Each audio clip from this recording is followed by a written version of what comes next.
Setelah kita membedah efisiensi radikal di episode 11 tentang penggabungan sekolah ke satu titik lokus, kita sampai pada tantangan logistik. Bagaimana memastikan siswa dari pulau terjauh bisa belajar dengan tenang tanpa terbebani jarak tempuh setiap hari? Jawabannya bukan sekadar transportasi, tapi sebuah hunian produktif.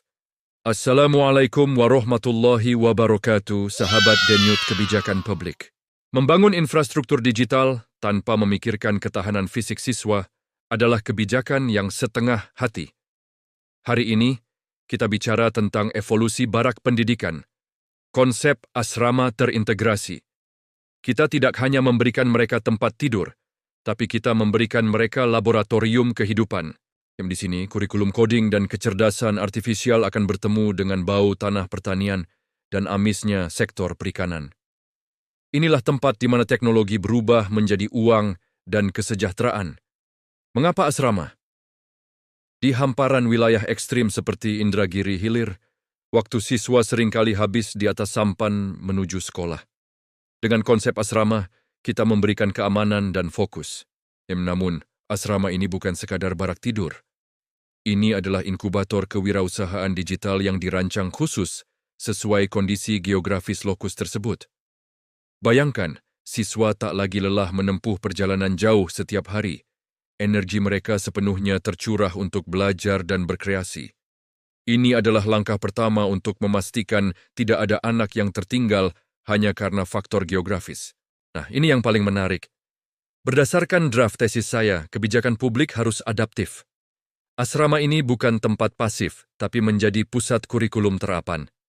Siswa di wilayah pertanian akan dibekali keahlian tambahan smart farming, belajar bagaimana AI dapat membantu memprediksi masa panen, mengoptimalkan irigasi, dan meningkatkan hasil. Bagi mereka yang berada di wilayah pesisir, mereka akan belajar smart fishery, menggunakan teknologi untuk memetakan persebaran ikan, memantau kualitas air, dan menciptakan budidaya yang lebih efisien.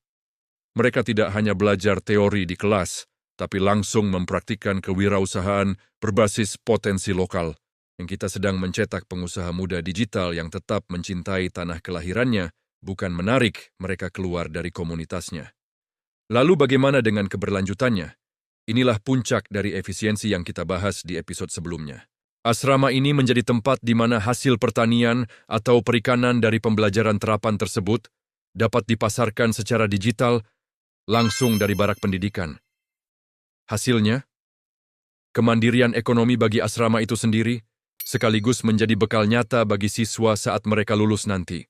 Yang kebijakan ini secara cerdas mengubah apa yang tadinya dianggap beban sosial menjadi sebuah mesin ekonomi baru yang berdenyut di jantung wilayah pesisir dan pedalaman. Jadi, apa yang baru dari konsep ini? Pertama, asrama bertransformasi menjadi laboratorium kewirausahaan, di mana siswa tinggal, belajar, dan langsung praktik keahlian terapan sesuai potensi lokal mereka, baik itu pertanian maupun perikanan. Kedua, kurikulum coding dan kecerdasan artifisial tidak lagi abstrak, melainkan berbasis lokus, memadukan teknologi canggih dengan kearifan lokal untuk menciptakan kemandirian ekonomi. Dan yang ketiga, tentu saja efektivitas mobilitas, menghapus kendala jarak tempuh bagi siswa di wilayah ekstrim demi fokus belajar yang maksimal. Barak pendidikan kini telah menjadi sebuah ekosistem utuh. Teknologi yang canggih, guru yang kompeten, dan asrama yang mandiri secara ekonomi. Kebijakan publik yang baik adalah yang memberi kail, namun juga menyediakan kolam yang aman untuk memancing. Baik sahabatku, ikuti terus episode berikutnya, jangan sampai terlewatkan. Sampai bertemu kembali di episode selanjutnya.